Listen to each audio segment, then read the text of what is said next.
Hola, bienvenidos y bienvenidas a esta semana 5. Vamos a introducirnos en una nueva unidad. Empezamos la unidad 2 y a tocar un tema muy importante dentro de lo que significa esta clase de realidad nacional. Vamos a visualizar a la economía, algunos conceptos y por supuesto introducirnos en esta que es una ciencia muy apasionante y que toca algunos aspectos que tienen injerencia hacia lo que ustedes como estudiantes de contabilidad y auditoría tienen que conocer. En primer lugar, el objeto de la ciencia económica está caracterizado por dos factores fundamentales. Primero están las necesidades de los seres humanos, por supuesto, que son ilimitadas, y por otro están los recursos, estos recursos que conocemos que son limitados. Entonces, el objetivo de la ciencia económica es justamente analizar la conducta del hombre, cuáles son sus problemas en esta dinámica de cómo satisfacer estas necesidades y, evidentemente, utilizando los recursos que son limitados. Dentro de estas características tenemos a la economía como ciencia social y ahí podemos definirla en cuatro aristas. Desde una perspectiva histórica, vamos a analizar todas aquellas cuestiones inherentes a los modelos, a los sistemas económicos implementados en la historia de la humanidad. Vamos a ver como objeto de estudio a la economía para definir dos aspectos importantes. Si bien es cierto, los recursos son aquellos que son necesarios para la producción de bienes y servicios, y también, por supuesto, analizar cómo se plantean desde los diferentes sistemas económicos la solución de los problemas. Desde el contenido de conocimientos especializados, subdividimos a la economía en micro y macroeconomía para ver justamente qué toca cada uno de ellos dentro de este ámbito de la introducción a la economía y sus nociones elementales y cómo se articulan entre la ciencia económica y la ciencia social. Por supuesto, es una ciencia empírica, podemos atacarla desde una ciencia no experimental y esto vamos a visualizarlo en el transcurrir de estas semanas analizando los sistemas y modelos económicos, cómo estos de una manera u otra han solucionado o no los problemas de la colectividad. Entonces, básicamente la economía estudia cómo las sociedades distribuyen sus recursos, cómo estos son utilizados para satisfacer las necesidades de los individuos, de las sociedades, de las colectividades, y por supuesto cómo se producen y se generan los servicios. Entonces, las ideas asociadas que tenemos que tocar en este primer momento, en esta primera instancia, es justamente que las necesidades son ilimitadas. Estas son crecientes, estas son cambiantes. El segundo tema importante de esta idea asociada es que todo lo necesario para la producción de bienes y servicios que satisfacen las necesidades de los individuos están determinados con una clasificación tradicional. Ustedes pueden poner como ejemplo, o podemos poner como ejemplo, a la tierra, al trabajo, al capital, es decir, todo aquello que nos permite a nosotros producir bienes y servicios y estos son trasladados a la satisfacción de las necesidades de los individuos, entran como un factor productivo, ¿no? La escasez, por supuesto, esta es una valoración, es una calificación relativa de los recursos. No se poseen, como ya hemos dicho, tantos recursos para satisfacer todas las necesidades de los individuos. Hay que escoger cómo asignarlos, hay que decir cómo se debe renunciar a otros usos alternativos. En definitiva, la escasez es una valoración, una calificación relativa de estos recursos, ya que no se poseen tantos como para satisfacer todas aquellas necesidades de los individuos. Y un bien, por supuesto, es el producto, la mercancía, el servicio que es capaz de satisfacer una necesidad.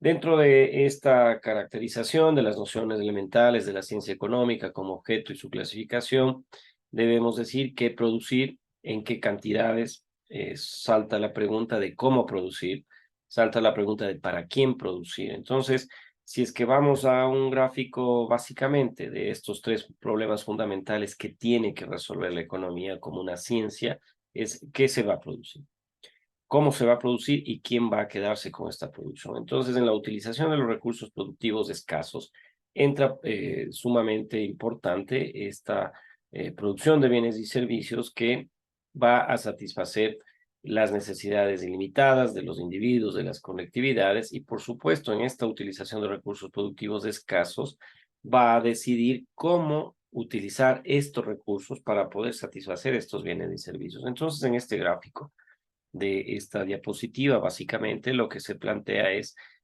cómo responder a qué producir. Evidentemente, en el mercado existen demandas que pueden ser visualizadas por los actores productivos. Estos bienes y servicios son los que van a satisfacer esas necesidades ilimitadas, y los recursos productivos escasos son aquellos que se dedican a cómo producir, ¿no? Entonces, las economías se pueden clasificar dentro de esta perspectiva en economías de mercado, ¿no? Los recursos se asignan con una interacción de agentes quienes son guiados por su propio interés, se interrelacionan en un mercado, coordinan sus acciones a través de los precios, y esta economía de planificación central, los recursos van asignados por decisiones que toma una autoridad central. Entonces, vean ustedes esta diferenciación ya introduciéndonos a los tipos de sistemas económicos. El primero claramente determina que sea el mercado quien vaya regulando las relaciones de cada uno de los agentes que son guiados por su propio interés, y por el otro lado es una economía de planificación central, es decir, un Estado, una autoridad central, quien gobierna un territorio, es quien determina cómo se asignan los recursos para satisfacer estas necesidades limitadas, ¿no? Entonces, en estas dos grandes disciplinas de la economía, que son planteadas desde 1933, se separa el ámbito de estudio de la economía, ¿no? Por un lado, se toma la macroeconomía, que es la que se dedica a estudiar la economía como un todo, es decir, toma todos estos factores de producción, toma todas estas economías de mercado, de planificación, etcétera, etcétera, y va viendo cómo los temas de interés colectivo son tratados en este ámbito de la economía, ¿no? Entonces, aquí ustedes pueden encontrar a la macroeconomía estudiando la inflación, es decir, cómo en un periodo determinado de tiempo existe una diferenciación entre el precio de mercado de un producto que normalmente es calculado dentro de la canasta básica frente a otro periodo determinado de tiempo, un producto interno bruto, es decir, cuánto produce en bienes y servicios un país, una nación, un estado, y se puede utilizar esta información para análisis comparativos económicos, cómo el desempleo está afectando la población económicamente activa, cuánto de esa población de un país, de una provincia, de una región, tiene o no un empleo formal, déficit público, cuánto de este ingreso que tiene una institución pública o que tiene ese Estado realmente puede solventar los gastos o no, el concepto de déficit, tasa de cambio, es decir, aquellos países, Ecuador no lo tiene, puede establecer políticas monetarias y cambiarias para que su moneda pueda trasladarse a un proceso de equiparamiento de valor en las tasas de cambio de una moneda a otra. Y en la otra parte de la economía o su componente también está la microeconomía, que estudia el comportamiento de los agentes económicos a nivel individual. Es decir, los consumidores, las empresas, el gobierno entran dentro de aquello que es un ámbito de estudio de la economía. En esta diferenciación, entonces, podemos ver claramente que los factores microeconómicos, es decir, el análisis microeconómico, va a enfocarse siempre a decisiones individuales de un consumidor, va a enfocarse a decisiones individuales de una empresa, va a enfocarse a decisiones individuales de un gobierno. Se puede estudiar consumidores o empresas, los quienes participan en un mismo mercado, es decir, quienes compran o venden productos iguales o muy similares, y esto se debe a bienes homogéneos, por ejemplo, los análisis microeconómicos de cómo la formación, evolución de un producto en particular se presta atención a precios relativos, cómo la macroeconomía estudia agregados macroeconómicos. Ya habíamos dicho en la diapositiva anterior y en el ejemplo, cómo podemos calcular el consumo total en una población determinada, en un país, en un estado, cómo el producto total, su inversión, la tasa de cambio, el nivel general de precios, va afectando, ¿no?, a factores macroeconómicos de una población. Eh, Estudia varios mercados y por lo tanto también bienes heterogéneos. Los precios relativos son de importancia secundaria porque se concreta o se concentra el análisis en nivel general de precio. Entonces aquí en esta diapositiva claramente diferenciamos factores micro y macroeconómicos para enfocarnos en el análisis que tiene que realizar cada una de estas que son componentes de la economía, ¿no? Entonces, la economía se puede también clasificar desde su objeto en una economía positiva, es decir, aquella economía que trata de brindar explicaciones, trata de darnos argumentos necesarios científicos sobre el fundamento de la economía y de los fenómenos económicos, ¿no? Entonces acá tenemos una economía descriptiva que, como su nombre lo dice, va recolectando datos, va analizando datos y los describe. Y la teoría económica, como esa parte de la economía positiva, es la que analiza y explica el comportamiento de los fenómenos económicos. Entonces, en la teoría económica vamos a analizar nosotros todos los sistemas y modelos económicos que se han implementado en la historia de la humanidad, para en la segunda parte de esta unidad enfocarnos a ver cuáles son los sistemas y modelos económicos que se han implementado en la historia del Ecuador. Por ejemplo, desde 1950, década del siglo anterior, vamos a analizar e iniciar con ese estudio de la realidad nacional y cómo cada uno de estos modelos se han implementado en nuestro país. Y la otra parte de la ciencia económica, de acuerdo a esta clasificación por su objeto, es la ciencia normativa económica, es decir, cómo nos basamos en juicios de valor personales, cómo brindamos diversas soluciones a los problemas y a su vez planteamos hechos concretos que deberían haber sido abordados por la economía positiva. Entonces, vean ustedes, por un lado, la economía positiva asume su rol de describir los efectos que tiene esa recolección de datos, cómo los sistemas económicos han, en su momento determinado, al ser aplicados, se han comportado, y la economía normativa, como su nombre lo dice, es un valor personal. Entonces, damos solución a los problemas y planteamos cómo deberían ser los hechos, ¿no? Entonces, acá tenemos un cuadro sinóptico, un pequeño diagrama de cómo la economía positiva y la normativa se van desarrollando a partir de una economía descriptiva, es decir, esa parte en la cual analiza, recoge datos y los describe, y la teoría económica va analizando micro y macroeconómicamente a los actores que habían sido y agentes económicos descritos anteriormente, y la economía normativa es la que nos brinda política económica, es decir, líneas de acción de cómo deberían ser los hechos, ¿no? Esta es una noción elemental de cómo la ciencia económica, desde su objeto, desde su clasificación, debe ser entendida. Acá un poco más claro, desagregándole lo que es objetivamente la economía positiva y por supuesto lo que debe ser la política económica, ¿no? Entonces, acá lo volvemos a dividir. La teoría económica va a estudiar los hechos de forma abstracta, de manera general, partiendo de una microeconomía que estudia el comportamiento de los agentes económicos individuales, y la macroeconomía, por supuesto, estudia el funcionamiento de la economía en su conjunto.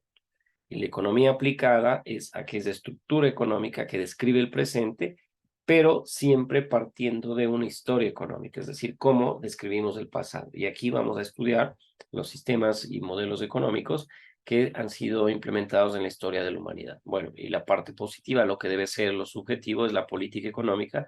Planteamos propuestas de análisis, propuestas de desarrollo y de solución a los problemas que existen, ¿no?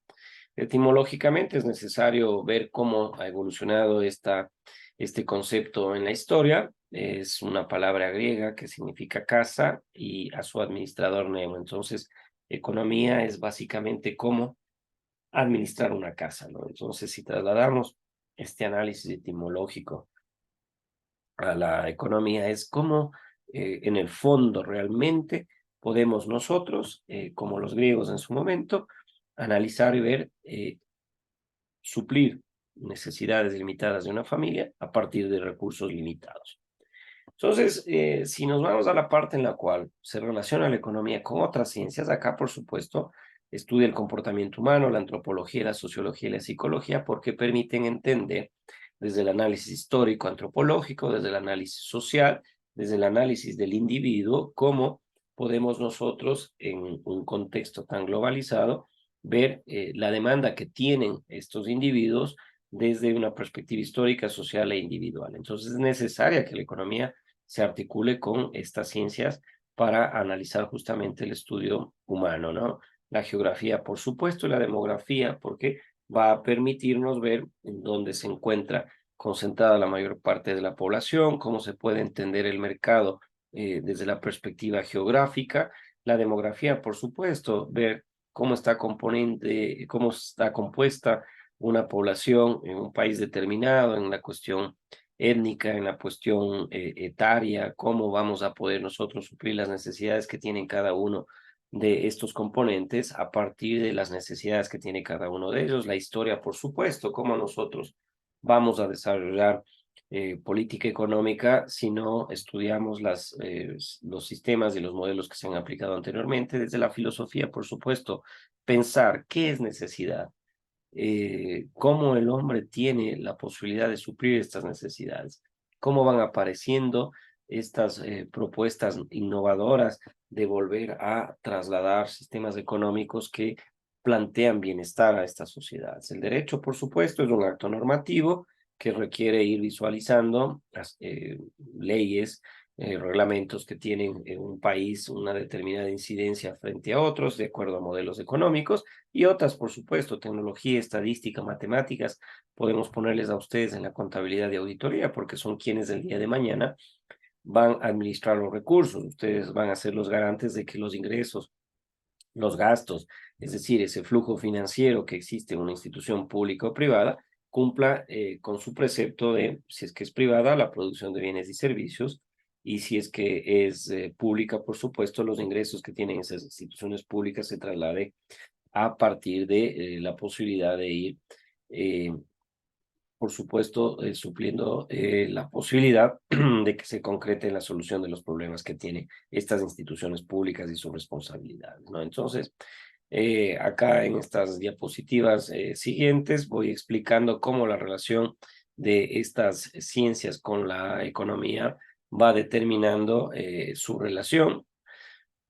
Y esto es importantísimo. Dentro de un proceso económico hay un acto económico, hay una actividad económica y hay un proceso económico. Este gráfico es muy importante tenerlo en consideración porque es un modelo de flujo circular, que es una forma básica, muy sencilla, para visualizar cómo las transacciones económicas ocurren entre las familias y las empresas en la economía. Entonces, este diagrama de flujo circular, como ustedes están viendo en la diapositiva, tiene un componente en el cual en el lado izquierdo de su pantalla y en el lado derecho hay dos grandes círculos, hay dos grandes agentes económicos como las empresas y las familias que tienen una interrelación entre los mercados de bienes y servicios y los mercados de factores de producción. Si es que empezamos, por ejemplo, con la línea roja en la cual las empresas producen bienes y servicios que son vendidos en el mercado de bienes y servicios, evidentemente, quienes compran estos bienes y servicios son las familias y entregan al mercado de factor de producción su trabajo. Entregan tierra, entregan capital, es decir, algún factor de producción que le permita a la empresa generar justamente estos bienes y servicios vendidos, ¿no? Mientras que en el costado, en lo externo de este diagrama de flujo circular, podemos ver con línea azul cada una de estas eh, interacciones que existe, que en el mercado de factor de producción, las familias al entregar trabajo, tierra y capital, estos se producen en ingresos y estos ingresos a las familias les permite a ellos realizar un gasto en el mercado de bienes y servicios para obtener estos bienes y servicios comprados que son producidos por las empresas y al vender en el mercado de bienes y servicios las empresas, estos se producen en ingresos que sirven para pagar salarios, rentas y beneficios en el mercado de factores de producción a quienes les entregan trabajo, tierra y capital. Entonces, vean en este diagrama de flujo circular cómo funciona estos agentes económicos, esta interrelación entre empresas, industrias, instituciones públicas y privadas y las familias y los individuos, ¿no? En una interrelación de gastos, ingresos y, por supuesto, salarios, rentas y beneficios, mientras que la interacción es de bienes y servicios, tanto vendidos como comprados, y factores de producción como trabajo, tierra, capital, etcétera, ¿no? Y en la conceptualización de las necesidades humanas, porque mucho hablamos de necesidades humanas, hablamos de medios para satisfacerlas, hay que decir que es una necesidad. La necesidad es una carencia o el deseo de un producto o servicio. Entonces tenemos necesidad, hay una pirámide de Kelsen que establece cuáles son las categorizaciones que existen en esta posibilidad de entender a la necesidad, pero simplemente necesidad es la carencia o el deseo de un producto o servicio, ¿no? Entonces, las de Maslow, por ejemplo, están establecidas en necesidades fisiológicas, en necesidades de seguridad. Hoy más que nunca en nuestro país se siente aquello. Una necesidad social, una necesidad de estima, una necesidad de autorrealización, ¿no? Entonces, dentro de la teoría de la jerarquía de las necesidades de Maslow, por ejemplo, las necesidades fisiológicas son aquellas que tienen necesidad de hambre, cobijo, necesidades corporales. Las de seguridad, por supuesto, el cuidado y la protección contra los daños físicos y emocionales. La teoría de la jerarquía de las necesidades de Maslow en su tercer nivel dice que las sociales necesitan afecto, sentido de pertenencia, aceptación, amistad. Y la cuarta, por supuesto, estima. Quedan incluidos factores de estimación internos como el respeto, la autonomía, factores de estimación, el estatus de reconocimiento y la atención. La autorrealización, muy importante en el nivel inferior porque nos impulsa a convertirnos en aquello que somos capaces de ser. Está acá el crecimiento, está el desarrollo del potencial propio y la autorrealización, ¿no?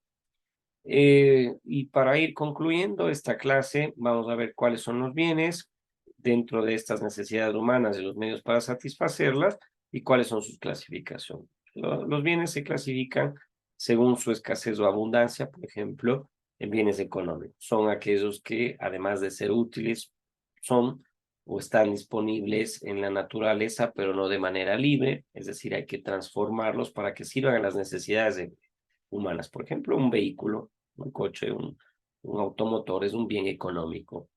Un bien libre o gratuito son abundantes en contraposición al bien económico, están disponibles sin esfuerzo económico alguno, el aire, el sol, etcétera, ¿no? Según su función, hay bienes de consumo, están dedicados directamente a una necesidad, por ejemplo, un martillo en la casa. Pero los bienes de consumo también se clasifican en duraderos. Por ejemplo, nuestro computador, por ejemplo, nuestro televisor, nuestro teléfono celular, permiten un uso prolongado en el tiempo. Pero hay bienes de consumo perecederos, desaparecen una vez consumidos. Una manzana, un pan. Y en esta clasificación, según su función, hay bienes de producción o llamados también de capital. Estos bienes de producción o de capital son aquellos que nos permiten producir otros bienes. Entonces, una herramienta para producir otro bien es un martillo en una carpintería, es un serrucho, es un clavo, ¿no? Entonces, los bienes de producción o de capital, para tener esta diferenciación, son aquellos que sirven para producir otros bienes. Según su grado de elaboración, podemos clasificar a los bienes en bienes intermedios. Son los que se requiere una transformación para llegar a ser bienes finales o bienes que ya son aptos para el consumo. Por ejemplo, la madera que transformamos en papel.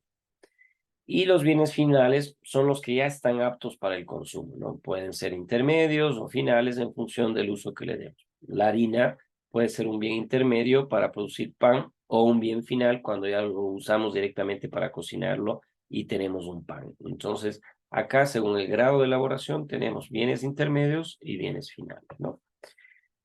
La clasificación de los bienes también tiene que ver cómo la velocidad de rotación, es decir, cómo los bienes de capital son utilizados en un momento determinado, ¿no?